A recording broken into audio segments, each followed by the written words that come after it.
చేపల పులుసుని చాలా మంది చాలా రకాలుగా చేస్తూ ఉంటారు. ఎటువంటి మసాలాలు వాడకుండా చాలా సింపుల్ గా ఈజీగా చేసుకునే విధంగా ఈ రోజు చేపల పులుసుని చూపిస్తాను. ముందుగా చేప ముక్కల్ని శుభ్రంగా క్లీన్ చేసుకున్న తర్వాత ఒక గిన్నెలో చింతపండు నానబెట్టుకోవాలి, ఒకసారి బాగా కడిగి. తర్వాత ఒక మిక్సీ జార్ లో ఉల్లిపాయ ముక్కలు, టమాటా ముక్కలు, వెల్లుల్లిపాయలు వేసుకుని మెత్తటి పేస్ట్ చేసుకోవాలి. ఒక పౌడర్ తయారు చేసుకుందాము. కడాయిలో కొద్దిగా మెంతులు వేసి రంగు మారనిచ్చి కొద్దిగా జీలకర్ర వేసి మంచి సువాసన వచ్చేంత వరకు వేయించుకున్నాక కొద్దిగా కస్తూరి మేతి వేసుకుని పూర్తిగా చల్లారించి పౌడర్ చేసుకోవాలి. కడాయిలో తగినంత ఆయిల్ వేసుకోవాలి. కొద్దిగా ఆయిల్ ఎక్కువే పడుతుంది చేపల పులుసుకి.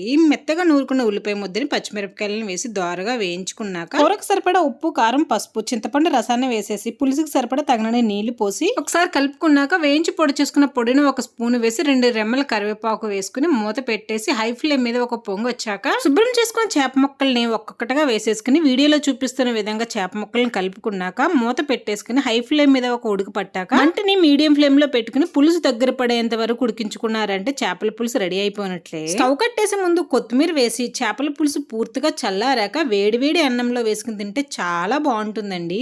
ఎంజాయ్.